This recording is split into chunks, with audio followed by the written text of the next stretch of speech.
વિદ્યાર્થી મિત્રો, ધોરણ 9 વિષય પીટી ચેપ્ટર 3 સૂર્ય નમસ્કાર. સૂર્ય નમસ્કારના એમસીક્યુ એટલે કે બહુ વિકલ્પ પ્રશ્ન અને તેના જવાબ. ચેપ્ટર 3 સૂર્ય નમસ્કાર, યોગ, સ્વાસ્થ્ય અને શારીરિક શિક્ષણ ના આજે આપણે એમસીક્યુ વિથ આન્સર છે એ જોશું. પૃથ્વી પરના તમામ જીવોનો જીવનદાતા કોણ છે? તો પૃથ્વી પરનો જીવનદાતા સૂર્ય છે. સૂર્ય નારાયણ એ કયા ભગવાનનું સ્વરૂપ છે? તો એ શ્રી વિષ્ણુ ભગવાનનું સ્વરૂપ છે. બધી શક્તિઓનો મૂળ સ્ત્રોત કયો છે? તો કે સૂર્ય બધી શક્તિઓનો મૂળ સ્ત્રોત છે. સૂર્ય નમસ્કાર કોની મિશ્ર પ્રક્રિયા છે?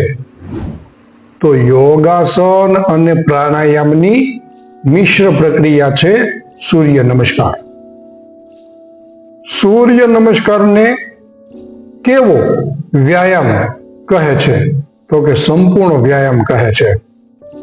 સૂર્ય નમસ્કારની કુલ કેટલી સ્થિતિઓ છે? સૂર્ય નમસ્કારની કુલ 12 સ્થિતિઓ છે. સૂર્ય નમસ્કાર કરતા પૂર્વે યોગિક ક્રિયાઓ કર્યા પછી કયું આસન કરી સૂર્ય નમસ્કાર કરવા જોઈએ? તો કે શવાસન કરી અને પછી સૂર્ય નમસ્કાર કરવા જોઈએ. સૂર્ય નમસ્કાર કર્યા પછી અંતમાં કયું આસન કરવું જોઈએ? તો કે સૂર્ય નમસ્કાર કર્યા પછી અંતમાં શવાસન છે એ કરવું જોઈએ.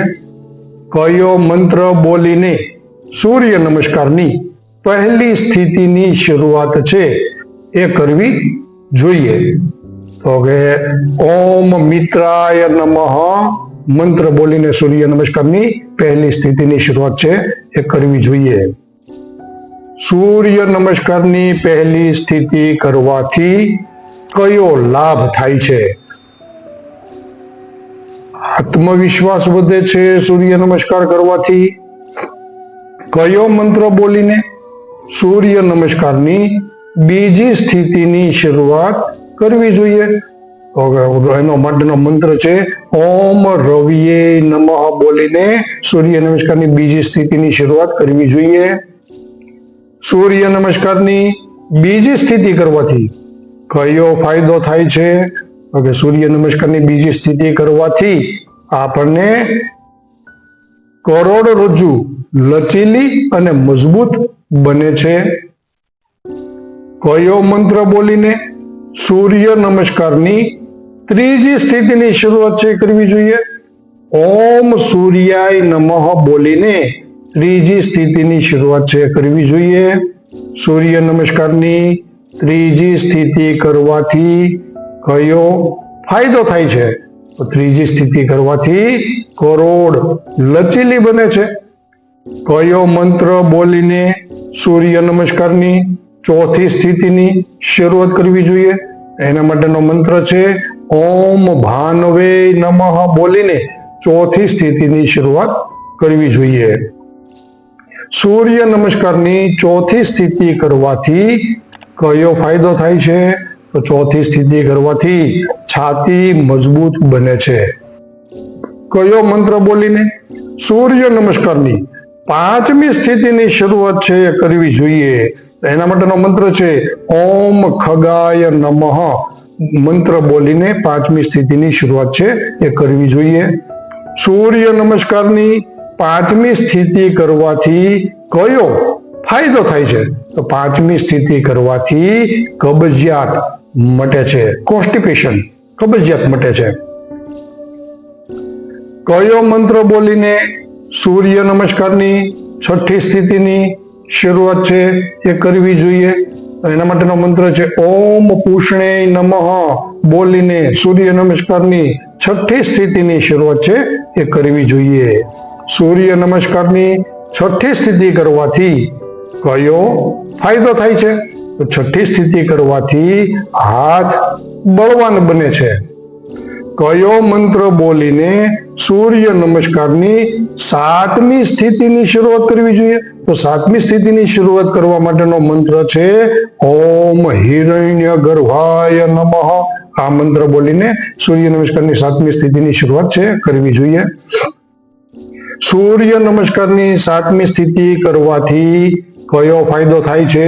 7મી સ્થિતિ કરવાથી કરોડ મજબૂત બને છે. કયો મંત્ર બોલીને સૂર્ય નમસ્કારની 8મી સ્થિતિની શરૂઆત કરવી જોઈએ? તો 8મી સ્થિતિની શરૂઆત કરવા માટેનો મંત્ર છે ઓમ મરીચયે નમઃ. સૂર્ય નમસ્કારની 8મી સ્થિતિ કરવાથી કયો ફાયદો થાય છે? તો 8મી સ્થિતિ માટે માનસિક સંતુલન શક્તિ વધે છે. કયો મંત્ર બોલીને સૂર્ય નમસ્કારની 9મી સ્થિતિની શરૂઆત છે એ કરવી જોઈએ? તો 9મી સ્થિતિ માટેનો મંત્ર છે ઓમ આદિત્યાય નમઃ. સૂર્ય નમસ્કારની 9મી સ્થિતિ કરવાથી કયો ફાયદો થાય છે?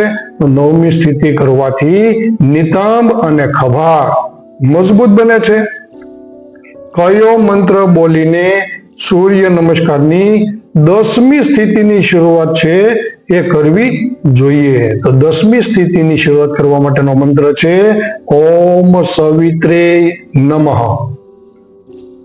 સૂર્ય નમસ્કારની 10મી સ્થિતિ કરવાથી કયો ફાયદો થાય છે? 10મી સ્થિતિ કરવાથી માથાનો વિકાસ થાય છે. કયો મંત્ર બોલીને સૂર્ય નમસ્કારની 11મી સ્થિતિની શરૂઆત છે કરવી જોઈએ? તો એના માટેનો મંત્ર છે ઓમ અર્કાય નમઃ. આ મંત્ર બોલીને સૂર્ય નમસ્કારની 11મી સ્થિતિની શરૂઆત છે કરવી જોઈએ. સૂર્ય નમસ્કારની 11મી સ્થિતિ કરવાથી કયો ફાયદો થાય છે? 11મી સ્થિતિ કરવાથી સંતુલન શક્તિ છે એ વધે છે. કયો મંત્ર બોલીને સૂર્ય નમસ્કારની 12મી સ્થિતિની શરૂઆત છે કરવી જોઈએ? તો 12મી સ્થિતિની શરૂઆત કરવા માટે ઓમ ભાસ્કરાય નમઃ મંત્ર બોલીને 12મી સ્થિતિની શરૂઆત છે એ કરવી જોઈએ. સૂર્ય નમસ્કારની 12મી સ્થિતિ કરવાથી કયો ફાયદો થાય છે? 12મી સ્થિતિ કરવાથી આત્મવિશ્વાસ વધે છે.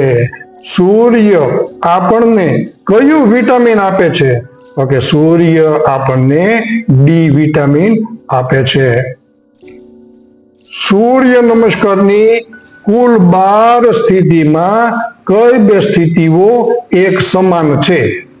તો પહેલી અને 12મી સ્થિતિ છે એ બંને એક સમાન છે.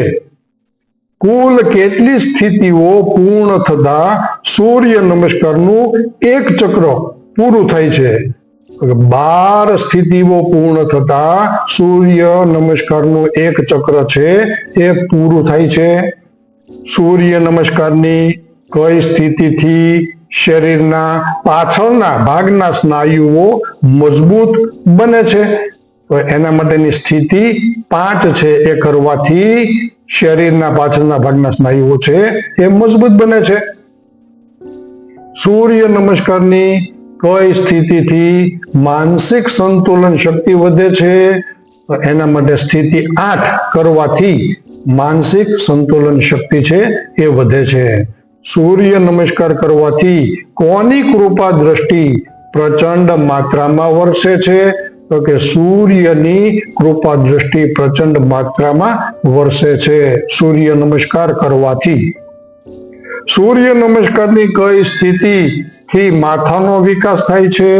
તો એના માટે છે સ્થિતિ 10 એ કરવાથી માથાનો વિકાસ છે એ થાય છે.